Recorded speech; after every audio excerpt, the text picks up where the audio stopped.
Inyandiko yari yaragizwe ibanga yagaragaje ko umugore wa Habyarimana Juvenal Agatha Kanziga yari ku isonga mu bafite ijambo rikomeye ku butegetsi, kandi ko ari umwe mu batanze amabwiriza yo kwica abatutsi guhera mu Kwakira k'1990 ubwo ingabo za RPA Inkotanyi zatangizaga urugamba rwo kubohora u Rwanda.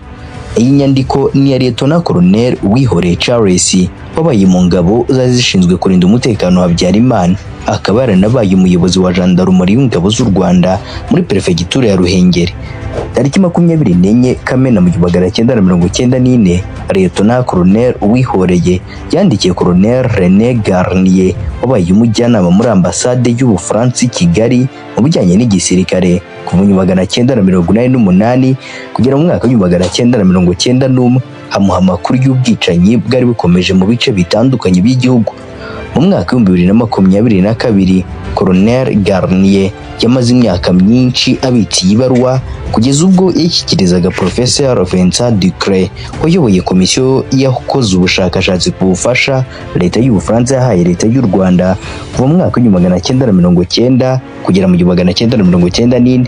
Ikinyamakuru Le Monde cyayishyize hanze tariki ya 7 Gicurasi 2026 nyuma y'uruhushya Colonel Garnier yahaye Professeur Ducret rwo kuyiha abanyamakuru.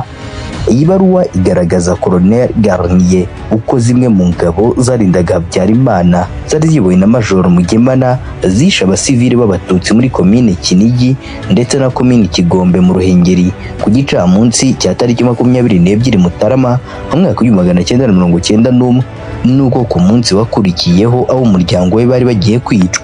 Lieutenant Colonel Uwihoreye yagaragaje ko muri ibyo bihe abatutsi biciwe mu Bugesera no mu bindi bice by'igihugu birimo Kibirira bicwa n'interahamwe zari zihagarikiwe n'ingabo zarindaga Habyarimana, kandi kubwo bwicanyi bwahawe umugisha n'abayobozi bo ku rwego rwo hejuru.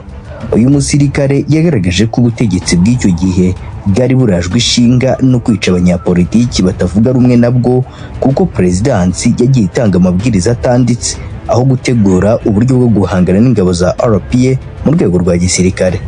Lieutenant Colonel Uwihoreye yasobanuye ko amabwiriza yose yo kwica abasivili b'abatutsi yaturukaga mu bari bagize akazu cyangwa Réseau Zero karimo Habyarimana nk'umukuru w'igihugu, umugore we n'abo hafi y'umuryango wabo.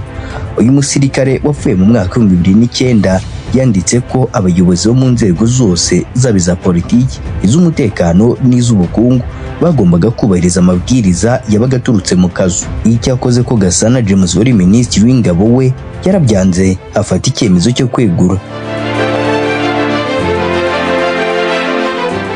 Muri iyi baruwa Lieutenant Colonel Uwihoreye yasobanuye Colonel Garnier ko Habyarimana ariwe wari nimero ya mbere mu kazu, agakurikirwa na Agatha Kanziga, Prote Zigiranyirazo alias Minsiezer wari musaza wa Kanziga wanabaye prefe wa Ruhengeri, hakaba nimero ya gatatu. Professeur Ducret yagaragaje ko Lieutenant Colonel Uwihoreye yakoreye leta ya Habyarimana neza, ariko ko yamufunze imushinja kugambanira igihugu, ariko ko nta kindi yashingiragaho keretse kuba yari umututsi. Uyu mushakashatsi yanagaragaje ko Lieutenant Colonel Uwihoreye yizeraga Garnier akamuha amakuru yose yari afite ku byaberaga mu Rwanda, kuko uyu Mufaransa yamugiriye neza akamufunguza agasubizwa mu kazi. Professeur Ducret yagize ati Charles Uwihoreye yakoreye leta ya Habyarimana mu bunyangamugayo mbere yo gufunga mu 1991 kubera ko nk'umututsi yafatwaga nk'umugambanyi. Yarekuwe nyuma kubera kuvuganirwa na René Garnier yasubiye mu nshingano. Garnier yamufataga nk'isoko yizewe kandi nk'umuntu uzi neza leta ya Habyarimana. Inyandiko y'urwego rw'iperereza rw'Ubufaransa DGSE yo kuwa 22 Nzeri mu 1994 yashimangiye ko Habyarimana, Kanziga na Zigiranyirazo bari ku ruhembe rw'akazu, kandi ko abari bakagize bose barabaheza nguni b'abatutsi batemeraga impinduka mu gihugu zishingiye kuri demokarasi. Inyandiko yahishuwe n'ikinyamakuru Mediapart na Radio France muri Gashyantare mu 2019 igaragaza ko hari abaofisiye benshi bakingirwaga ikibaba na Kanziga ndetse na musaza we Zigira Nyirazo mu gihe bayoboraga ibitero ku basivili b'abatutsi. Abo bakaba barahawe izina rya Colonel de Madame. Abo ba Colonel de Madame nabo bari mu kazu barimo Colonel Elisa Gatwa wari musaza wa Kanziga, akurikirwa na Rwabukumba Serafe we wari musaza wa Kanziga, nawe agakurikirwa na Nzabagerageza Charles wari mubyara wa Habyarimana akaba aranabaye prefet wa Ruhengeri. Ku mwanya wa karindwi hari Colonel Theoneste Bagosora wari umuyobozi muri Minisiteri y'Ingabo, agakurikirwa na Lieutenant Colonel Nsengiyumva Anatole wari umuyobozi w'ubutasi bwa gisirikare. Lieutenant Colonel Nkundiye wabaye umuyobozi w'ingabo zarindaga Habyarimana we aza ku mwanya wa 9. Kapiteni Pascal Simbikangwa wari ushinzwe ibikorwa by'iyicarubozo mu rwego rw'ubutasi, Matayo Ngirumpatse wari minisitiri w'ubutabera, Nahimana Fredina wari ushinzwe gahunda za radio televiziyo RTLM, na Lieutenant Colonel Tarcisse Renzaho, Bagambiki Emmanuel, Colonel Serubugarora na Colonel Rwagafirita Pierre Celestin bose bari mu kazu. Mu iperereza kuri Kanziga, Colonel René Garnier yabwiye umucamanza Stephanie Takao na Karol Vujasinovich bashinzwe kugenza ibyaha mu Bufaransa ko Kanziga yari mu kazu nubwo atashakaga ko bijya ku mugaragaro.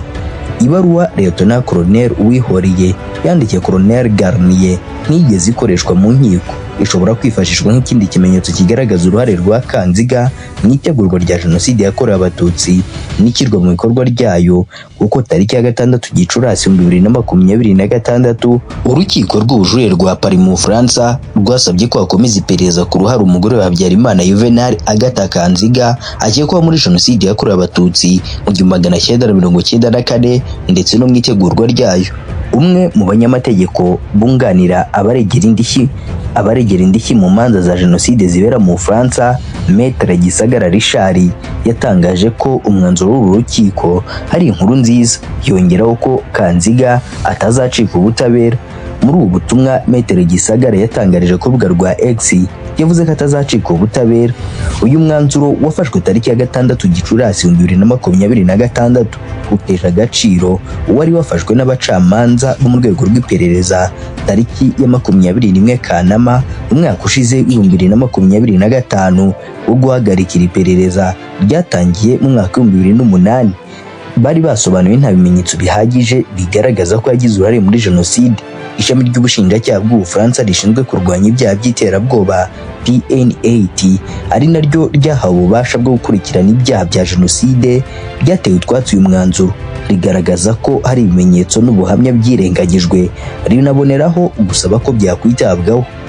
Imiryango iharanira inyungu z'abaregera indishyi mu manza za Jenoside mu mwaka wa 2008 yatanze ikirego mu Bufaransa isaba ko Kanziga w'imyaka 83 y'amavuko akorwaho iperereza ku ruhare akekwaho ku byaha bya Jenoside n'ibyibasiye inyokomuntu. Muri Gashyantare mu 2022 abacamanza bafashe icyemezo cyo gufunga iyi dosiye, bagaragaza ko nta bimenyetso yifatika bigaragaza ko yaba yaragize uruhare muri Jenoside no mu byaha byibasiye inyokomuntu. Kubera ko Kanziga yakuwe mu Rwanda tariki ya 9 Mata 1994 hashingiwe ku itegeko rya François Mitterrand wayoboraga Ubufaransa icyo gihe, iperereza ku ruhare rwe ryakozwe ku minsi 3 ibanza ya Jenoside. Muri Nzeri mu 2024 PN8 yagaragaje ko iperereza kuri Kanziga ryakozwe ku bikorwa bike ku gihe gito kandi humvwa abatangabuhamya bake.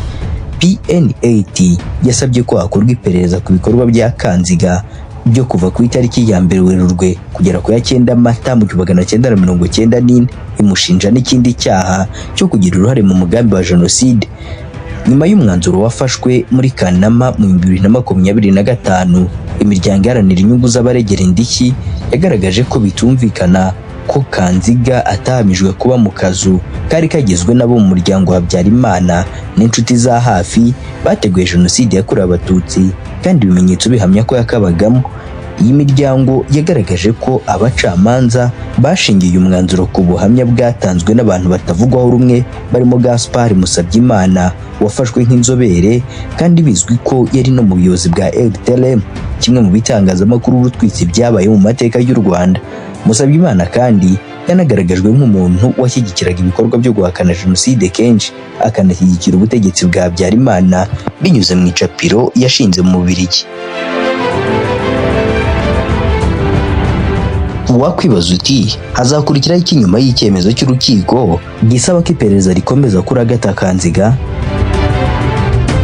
Mu kiganiro ku miyoboro Agasaro Kaburaga, Maître Gisagara yagize ati ubwo ni ukuvuga ngo dosiye isubiye ku mucamanza wa mbere ugenza ibyaha kugira ngo yongere asubukure gushakisha ibimenyetso bigaragaza uruhare yagize cyangwa ataba yaragize muri jenoside yakorewe Abatutsi. Noneho iryo perereza nirirangira abone gufata icyemezo cyo kumwohereza kuburana cyangwa kutamwohereza kuburana, kubera ko Kanziga yakuwe mu Rwanda tariki ya 9 Mata muri Nzeri 2024. Ubushinjacyaha bw'Ubufaransa bwari bwagaragaje ko iperereza kuri Kanziga ryakozwe ku bikorwa bike ku gihe gito kandi humvwa abatangabuhamya bake.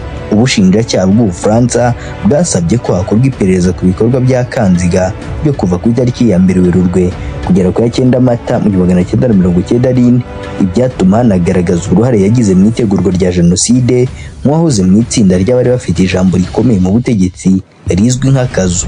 Maître Gisagara yasobanuye ko impande zombi zifite uburenganzira bwo kujurira mu rukiko rusesa imanza kandi ko hatagize ujurira umwanzuro wafashwe kuwa 6 Gicurasi watangira gukurikizwa nta kabuza.